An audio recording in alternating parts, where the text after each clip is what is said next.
Hey, it's Angie Atkinson with QueenBeing.com. Today we're going to talk about who you are, literally, okay?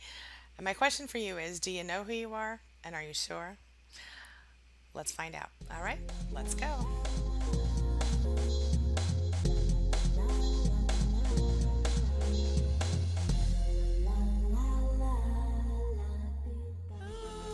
Who are you?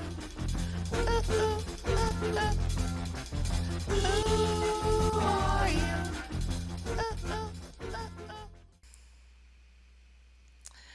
All right, so I'm going to begin today with a quote from Tara Brach, and it goes like this. Feeling compassion for ourselves in no way releases us from responsibility for our actions. Rather, it releases us from the self hatred that prevents us from responding to our life with clarity and balance. Isn't that interesting? Doesn't it make you think a little bit? Sure did me. So, look, here's what it all comes down to. Okay, something kind of awesome has been happening to me lately. So, it's crazy, but the older I get, the more comfortable I become as a person and also with who I am as a person on the inside. You know what I'm saying?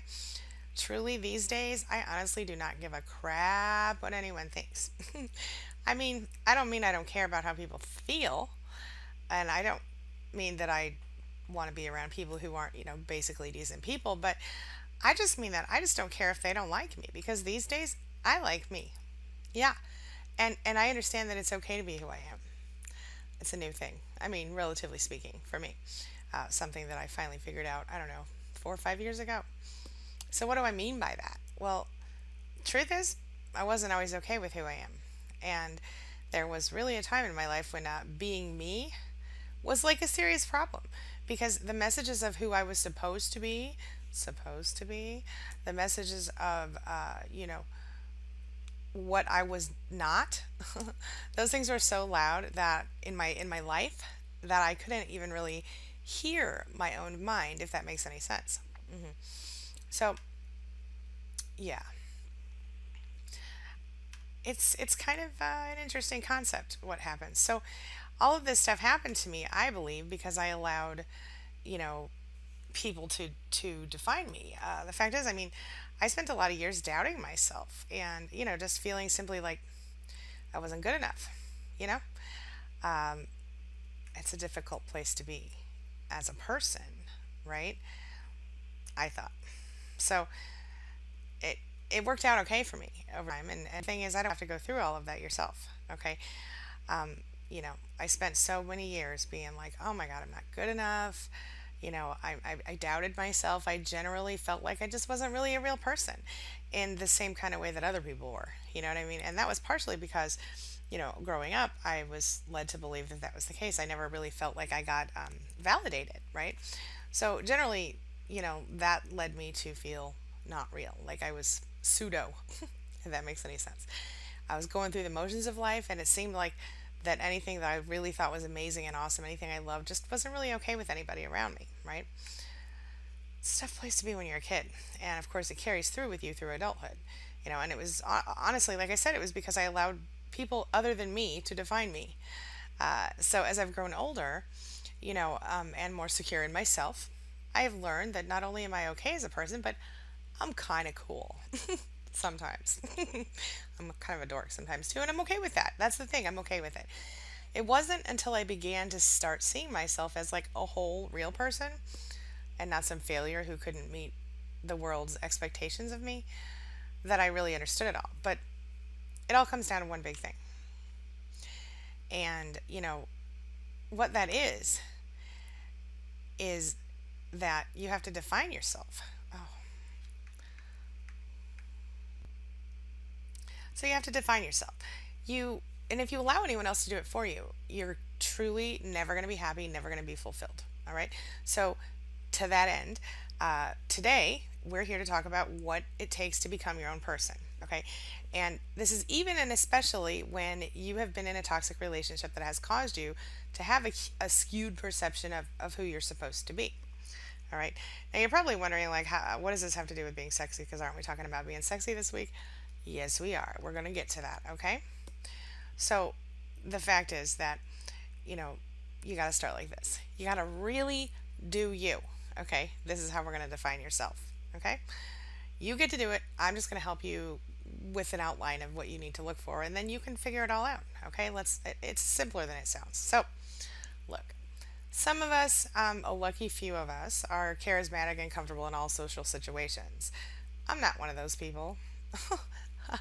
Honestly, we all have, I mean, I think most people have a certain degree of self consciousness at times, and they may alter their behavior in an effort to appeal to other people, right? I think we all do it up to a point. You know, if you go to a school function, PTA type thing, you're going to act differently than you would if you were in, a bar with friends from school, high school, when as an adult. It's just it's a different world, a different person that you need to be during that time, and that's normal. Um, but when it begins in childhood, and we need to learn to adapt our behavior because of the way that we are treated and ignored and things like that. It becomes a habit we can carry throughout our lives, and sometimes it can cause real issues.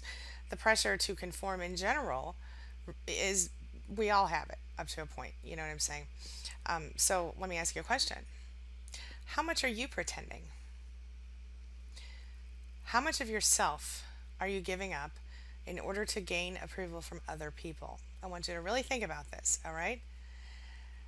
Interestingly enough, the people that we admire the most are those who make no effort to conform. Have you noticed that before? We admire individuality, all right? Now, I don't have this in my notes, but I'm just going to like pull something out of the air here. Two of my favorite singers when I was a little child. Yes, I'm going to date myself, but I already told you all how old I was the other day, so it's all right.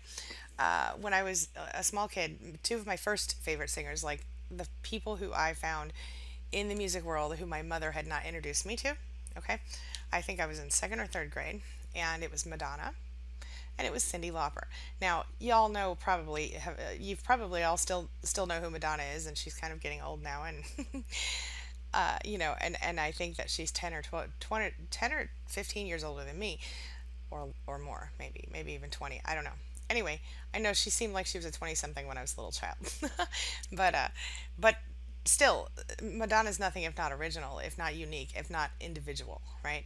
And the same goes for Cyndi Lauper. I mean, back then, oh my gosh, that red hair all over to one side and the big waffle print on the side of head. You guys, I swear to God, I walked around with my hair all pulled over to one side and sprayed red and wearing.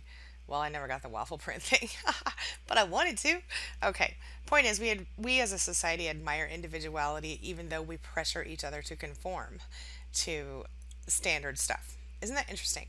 All right, so let's define ourselves, okay? So we're going to go through a seven ways that you can figure out who you really are, okay? This is kind of going to be a fun one. So here we go.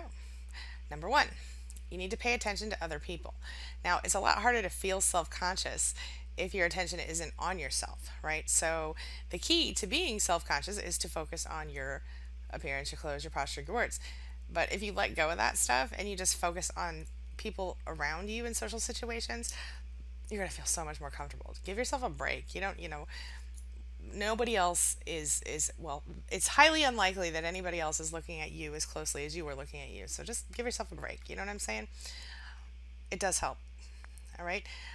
So pay attention to others. Look around you and notice what's happening. If someone else is speaking to you, focus on their face and their words.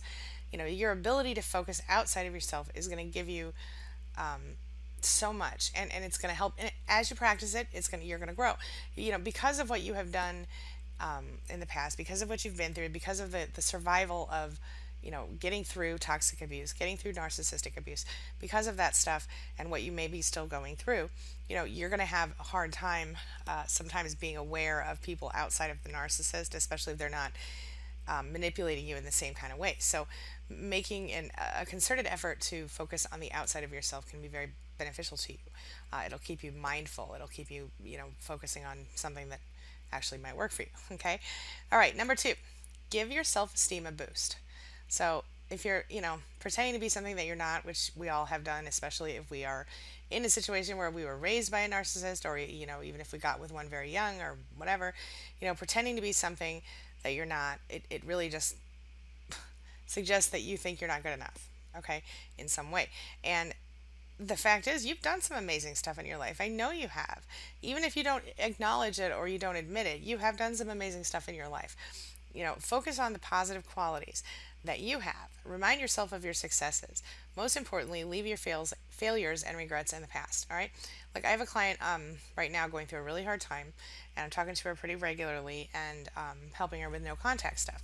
And she is someone who is incredibly successful, incredibly powerful. I kind of talked about her a little bit earlier, and here she is, well, she's doing so much better now, but she has struggled because the narcissist in her life has beat her down so much that she's forgetting that she's this amazing executive, awesome person, and that she's like kicking the ass of life outside of this one little dark spot in her world. So, I think the point is, give yourself a break, remind yourself that you're awesome, and most importantly, just let go of the things that you didn't do right or the things that you feel like were regrets or failures. Because the fact is, you know, learn a lesson and move forward. Otherwise, you're just going to, focusing on, oh my God, I failed. That's just going to drag more failure into your life, right? Yeah. All right. Moving right along. Number 3. Oh, this is my favorite one. Radically accept yourself. All right. So I'm talking about unconditional self love, you guys. All right. Remind yourself that no one is perfect. Even your best friend has numerous flaws that you can quickly list and you still love them anyway, right? Listen, what I tell my clients on this one, unconditional self love, is to love yourself in the same way, and feel protective of yourself in the same way that a healthy mother would love and want to protect her children. Okay. And a lot of us have a hard time with this because some of us didn't grow up with healthy mothers. And it seems like a lot of times when I find out that someone is with a narcissist, either their mother or their father or some other major player in their childhood was a narcissist. Okay. It's kind of interesting how that works out. So what I tell people is, if you, if I, what I tell people is that if you are in a position where you are setting up, you know, anything in your life, if you're in a position where you're looking to set up your own self-love, the best thing that you can do is to think of yourself on the inside. Think of like your inner child on the inside, right? And imagine what it would feel like, what you would have wanted as a child to be loved. How did you want your mother or father to love you? Love yourself that way. Okay. Love yourself in the same way that a healthy mother would love her child. Okay. It really does help if you think about it that way. So, and if you wonder what I mean, ask yourself this: the next time that you have, you're going through an abusive situation, or your heart is hurting because of a narcissist, I want you to stop, and I want you to think to yourself, what would I do if this was my daughter in this situation? What would I do if this was my son? What would I do if this was my nephew Timmy, who I love madly, or my goddaughter, whatever, who I love madly? Think about what you would do if this were someone that you feel protective of, someone that you care about unconditionally, and that what would you say to that person? If it was your daughter, what would you say to her if, you found out that someone was talking to her the way your narcissist has spoken to you, or that someone was physically abusing her, or some other way abusing her? It would be unacceptable to you. Okay. And so it is unacceptable to me if you're allowing yourself to go through that. You feel me? So stay strong and focus on the fact that you have to love yourself as much as a healthy mother would love her child. All right. And if you don't know what that feels like, imagine what you would have liked your mother to love you like, and love yourself that way. Okay. Like if you wanted your mother to, care about what you had to say, if you wanted your mother to protect you from harm, or pay attention to you, or treat you nicely, or nurture you, or feed you, or whatever, do those things for yourself. You feel me? Okay. Number 4, stay cool. There are so many tools that you can use to reduce your own anxiety, but it's most effective when you use them the minute you feel the first sign of stress, right? So at the moment that you feel like you're already under pressure, sometimes it's even harder to get your emotions under control. So one of the things that I tell my clients is, make yourself a really awesome playlist. I like a girl power one, you know what I mean? Whatever it is. But, you know, if you make yourself a good music has a really big ability to kind of change our mood and our behavior if we let it. So you might put in like a really good positive upbeat music playlist, something that works really well for you.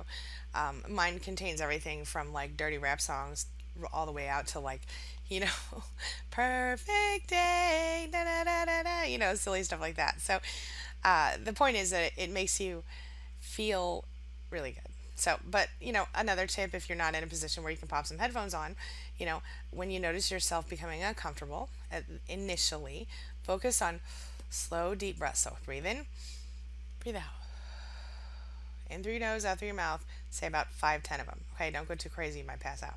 Um, but if you redirect your focus to your breath and your environment, become mindful. Your previous thoughts that resulted in the anxiety, need to be changed. And so when you stop and you focus on the breath or anything else really for any amount of time, that will help you to be able to change your stuff. And like I talked about this morning, one of the things you can do is like stand up and walk into a different room, or you can walk,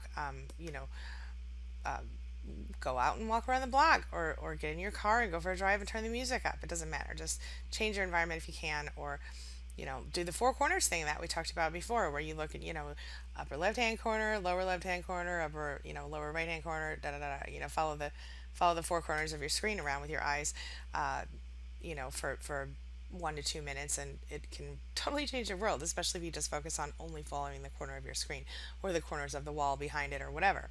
Okay, so just work on changing your thoughts. All right. Okay, so number 5, figure out what you're meant to do and be, and then do that. Really, seriously, no kid, no shit. It could be argued that you're bold enough to be yourself because, quite honestly, the stakes aren't high enough yet, right? Um, or that you're not bold enough to be yourself because the stakes aren't high enough. Yeah, when you have enough motivation, anxiety is rarely going to show up.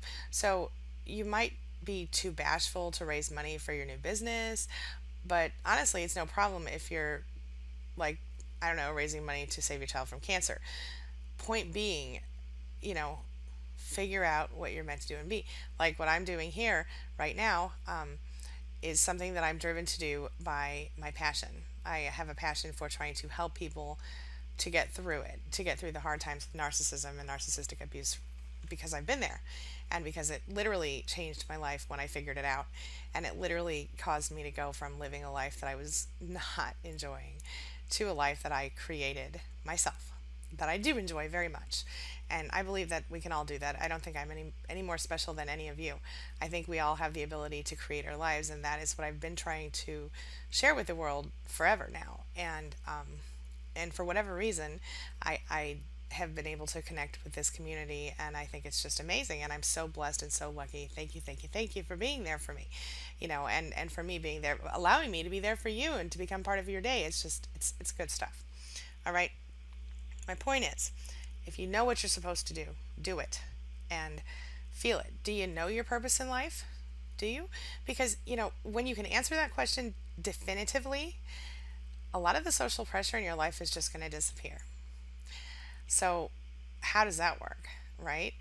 Okay, well, we'll get back to that. But let's start here. Number 6. This one's kind of a hard one for some people, and I hope it doesn't trigger anybody, but the reason I'm putting it here is because of the fact that so many of us, when we have been involved with narcissists, have also been raised by narcissists. Okay, so this is valid in this community. Okay, so number 6 is, imagine that your parents are just not here anymore. Okay, even people in their 50s and 60s are still worried about disappointing their parents. Now, what would you do differently right now if your parents weren't around? A parent's influence is never gone completely, of course, but a lot of us give them way more power than reasonable, and than we reasonably should. And as adults, parents only have the power we give them unless we're literally still living with them and they're still paying our bills. So, if you're in a position where your parents are still paying your bills, then of course you're going to have to defer to them on certain things within reason. But if you're in a position where you're a grown-ass adult and you're paying your own bills, or you're in a marriage where your bills are being paid and you're helping by running the household or whatever, in either case, your parents don't have any power over you. So don't, as much as you give them is how much they have, really. Like, if you stopped, if you didn't do what they want, what would they do? Would they start a big fight, a big drama? Could you gray rock them? But anyway, what would you do if your parents were no longer around or weren't here ever? What would you do differently than you're doing now? This is a really good question to kind of figure out what's at the root of you, okay? Number 7, do one thing you've always wanted to do but have been avoiding. That's a really fun one. Maybe it's something small, like you're gonna, you know, get a tattoo. That's not that small, that's lifelong. Maybe singing karaoke, or maybe you're gonna go jump in the deep end at the pool. Maybe you always wanted to take ballet lessons. So what? Who cares? You're never too old to do that kind of stuff. Have fun with it. Um, you know, Life is not forever, okay? And, number 8, realize that your time is limited. So the fact is, and I don't mean to be negative or like all doomsay-ish or anything, but everything's going to end for you at some point, just like it's going to end for me and everybody else on this planet. So there's not a whole bunch of reasons, to sit around and worrying. And who has the time, really? Anything that you're worried about right now is going to be meaningless in the distant future, and maybe even in the near future. So have fun and enjoy your life. Last night I talked to a client, and she said, I'm so anxious, I'm so stressed, la la la. Uh, One moment. So yeah, have fun, enjoy your life, don't stress yourself out about it. Okay. All right, moving right along. Okay, the people that you admire in your life. All right, let's talk about that. Those people sometimes, they're not perfect ever. They have their downside. So don't think that need to be perfect, because not even, even celebrities and movie stars and Oprah, none of those people are perfect. I'm not perfect. Nobody else is perfect. The fact is that if you can break free of that social pressure to conform, my friend, you can actually become perfectly yourself. This is the thing, okay? No, I'm not perfect by society's standards. Am I perfect? Hell no, I'm not perfect. Am I exactly how I want to be? Not exactly. But am I okay with myself as I am today, right now, in this moment? Hell yes. And I need you to be there too. All right? It's so important for your soul and your heart to get there. It's so important for your self esteem, your self confidence, etc. You can do this, my friend. Okay? So, don't be scared to share your thoughts and ideas. Don't be scared to enjoy your life. Don't be scared to discover how you can be your own person and still be loved and cherished for who you really actually are from the inside out. Okay? Don't change for someone else. Change only for yourself, and only if you choose to intentionally. Okay? So, when you've been involved in a relationship with a narcissist, you might find that you forget who you are just a little bit, right? I know I did. I think we all have, honestly. So, one of the biggest concerns I hear from readers, narcissism support coaching clients, all these things, is that they aren't really sure who they are when they're in recovery from a toxic relationship that has involved narcissistic abuse. Okay, so what do? You may have been personally so relentlessly tortured by the gaslighting and other forms of narcissistic manipulation that you've literally lost yourself. Okay, you might not even know where to begin, or you might not even remember who you were, honestly, or who you could be. You might not even know who you could be now, because you've been under that thumb of narcissistic abuse for so long. Well, this is almost always the case of someone who has served as a narcissistic supply for anyone they lived with, including a spouse or a parent, because like I said, a lot of times when you end up with a narcissist, it turns out you've had a narcissistic parent in your life or other prominent figure. Okay, and especially in the case of people who were raised with parental narcissists, survivors may have never known who they were to begin with, right?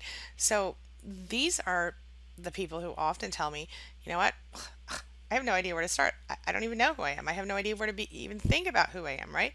So of course, those in longer term relationships, regardless of the nature of the relationship, will often feel exactly the same way, right? Yeah, especially when it's something that comes from outside of yourself. You feel me? So, as in, you've been with somebody since you're 17 years old and now you're 47 years old. Oh, like a client of mine. you know, um, she's actually literally been married since she's 17. Now it's 30 years later, and she has no idea where to begin defining herself, or she didn't when we started, and she didn't know what to do. And so here she is, 47 years old, floating out in the world, has no idea what to do. She's like, okay, well, I'm free. Now what? Now what? And so she struggled with, where do I begin? How do I decide who I want to be now? And yeah, so let me ask you, where do you begin? How do you decide who you want to be after you get out of that narcissistic abuse situation? Well, look, I'm going to be straight up with you because y'all know how I roll, okay? There is literally no mystical equation here. It's really simple, and yet it could be a little bit complicated if you don't fully understand. All right, luckily I'm here to tell you all about it. So here it goes. Are you ready? Okay, I'm about to blow your mind. All right, you simply decide. Yeah, you make a choice and you choose what you want, and that's it. Yeah, I'm serious. So that's what you do. You get to choose your life, my friend. You get to choose your personality. You get to choose everything about yourself as though you were choosing from a catalog, online. Or, click, click, click, I'll take it this way, this way. You choose your options. You choose it all. You decide. You don't have to listen to anyone else either. That's the really awesome thing. So listen up. All right? I'm about to break it all down for you. Okay? So you are the result, right now, this moment, of your own thoughts. Now, you may have up to this point not chosen yourself intentionally. Okay? You may have built yourself based on thoughts and feelings that other people helped you to create. But now you know that you are the result of your own thoughts. And so you can think intentionally. Okay? So, right now in this moment, instead of sitting here and telling yourself, oh, I'm so ugly, I'm so losery, I'm so whatever you're beating yourself up about, you know, change your freaking mind. Look, the Buddha said, all that we are is the result of all that we have thought. And for me, this particular quote sums up something I know to be true, a concept that has become one of the guiding principles in my own life. And it's not about me being a Buddhist. I'm not a Buddhist. But to me, what it means is that we are in control of our lives. That we can be, if we learn to control our thoughts, we can be whatever we want to be. If we're open and we're flexible in our beliefs, if we really feel and like fine tune our vibrations, we can choose our own lives. And that is what I am teaching you here, and that is what I am teaching you every single day. And I know that it's true. I know that it's true because I have personally experienced the benefits of intentional thought. Okay. I have also experienced the disadvantages of not intentionally choosing my vibrations. Okay. Where I'm sitting here right now in this beautiful office, in this beautiful home, I manifested this shit. You can do it too. Okay. Whatever you want, you can manifest by changing your vibration to bring it toward yourself. Okay.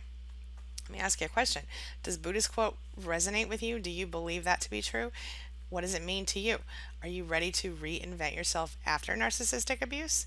And it doesn't have to be a Buddha thing. It can be, it's not about religion. Please understand, it's not about religion. It's about basic, scientific laws. The law of attraction here is the one we're talking about, okay? Building up confidence in yourself will give you the motivation you need to achieve everything in your life, and it will also keep you on the golden path of the positive vibration. Okay? So, before we close up today, I'm going to give you 3 quick exercises that you can try each day to gain the self-confidence that you need. Okay? All right, let's get it. First, start a journal. Okay? You can do this, make it a confidence journal, whatever you want to call it. You can put everything positive you did for that day in the journal. Um, if it's small, you can handwrite, like a little notebook, put it in your purse or your pocket. I suggest you just get Evernote or something on your phone and type it in there if you're as mobile as some people are. Otherwise, if you prefer handwriting, I love to handwrite. I mean, look, I'm sitting here right now. I've got I buy these puppies right here by the case, and I fill them regularly. So these yellow notebooks, and so legal pads. So I guess my point is that handwriting feels nice to me sometimes when I'm in creative mode. So if you need to try that, then do that. But a lot of people don't realize how much they really get accomplished in 24 hours. So it's kind of like a backward checklist almost, right? But it's kind of a pat yourself on the back kind of thing if you feel sometimes that you don't get anything done. Um, you know, and of course, by putting these things in a journal each day, you might start to see how they can build up over the months, weeks, and years. And sure, maybe you start with something simple like 5 ways you paid a random act of kindness to a stranger, or 3 things you did that helped you further your career, or, how you made your kid happy today, or how whatever. It could be something as simple as holding the door open for someone, or reading a book about, saving for retirement, or whatever. And as you look back on the positive accomplishments that you have made, it's going to give you motivation to achieve even more. Okay. That's pretty sexy. So, okay, here's the next thing, the next step you need to take. Baby steps, my friend. Okay. Instead of setting a goal to accomplish everything all at once, because that never works, try breaking it down into tiny steps that you need to meet each day. Okay. So, and then each time you cross off the little steps, you gain more confidence in yourself and you empower yourself until you reach the next step, blah, blah, blah. Something that I do is I do everything in baby steps, including weight loss, which is one of the things as I talked about this morning in my video, I've gained a couple pounds. I tried some shorts on. They were a little tight. I'm not happy about it. Don't tell anybody. So, so I'm back on intentional weight management right now. And so the first thing that I do in my process is I start counting my glasses of water. So this week, the only thing I have to do differently, well, besides I've finally charged my Fitbit after many weeks, um, is I need to drink 8 glasses of water a day, and that's my process. This is how I've always done it. I lost 100 pounds this way, and every time I start to feel, a little plump, I will jump right back on it. First week is eight glasses of water a day. Not only does it help kind of cleanse stuff out, helps your body work better, helps your skin look better, helps you actually begin to lose weight. Water. That's it. And you find yourself less hungry sometimes because sometimes our body thinks it's hungry when it's thirsty, or you think your brain misinterprets thirst for hunger. So anyway, so if you're always fully hydrated, very helpful. Yeah. Anyway, so something to think about. Yeah. So that's baby steps. And there is a Project Blissful baby step guide at queenbeing.com for free on the members page if you'd like to join that. All right. If your goal is to save money for a vacation, you can plan little steps like, placing $5 in a savings jar, or $1 or 50 cents each day. It doesn't matter. You're going to just feel good knowing that you've done 7 things for yourself in one week, rather than waiting until you suddenly have $1,000 falling in your lap for your upcoming vacation. Because, that happens all the time, right? I guess maybe it does on tax day for some people, but not for me anymore. Anyway, so if you fail to achieve your big goals, it can diminish self-confidence that you have built up, but small goals and baby steps can help you gain the self-esteem that you need. So, set goals that, yes, set big goals, but also set smaller goals that will help you to, baby step your way to the bigger goals. I find this to be especially helpful in every single situation in my life. Baby steps, right? Okay. Another thing you can do, read inspirational quotes or books or things that kind of get you going. Do an internet search, watch a video with lots of quotes that inspire your self-confidence, your self-esteem. Read one of the quotes each day and maybe see if you can apply it to your life throughout the day. I like a calendar. You might even add it to your journal entry. If today's inspirational quote talks about greeting everyone that you met that day instead of avoiding eye contact, give it a try. In fact, I'd like you to try that today. If you go out in the world today, I'd like you to make eye contact and a polite smile or hello to everyone that you pass. How about that? Instead of avoiding eye contact, it will help you feel more connected and mindful in your life, and also probably cuter. Um, at the end of the day, though, journal it as one more positive thing you've accomplished. It's a smart way to go. All right. So, and a final thought on all of this. As always, I suggest to my clients every day that you think of 10 things you're grateful for, like as soon as you get up in the morning, if you can, and any other time that you feel especially overwhelmed by life. And also to think of 3 things that you love about yourself today. Okay? So 10 things you're grateful for, 3 things you love about yourself today, every day. Plus, why not start a journal or work around it like that? Okay? All right. I'm wrapping up for today. Everybody have a wonderful day. Thank you so much for being here. Please, please, please tell me what you think about all of this. Leave your thoughts and your experiences in the comments below. I want to know, how are you doing? How is your soul? How is your self-esteem? How, what can I do to better serve you here? Okay. Do you want me to go into more of the, how to be sexy stuff, how to get your sexy back stuff? Do you want me to focus more on self love this time? What direction would you like me to go? Would you like me to get back to some of the basics with, narcissistic abuse awareness and recovery? I want to hear from you. I want to know how I can best serve you here at YouTube and on queenbeing.com. Okay? All right, everybody, have a wonderful week, and thank you for letting me in your life today. Let me be a small part of your recovery. Thank you.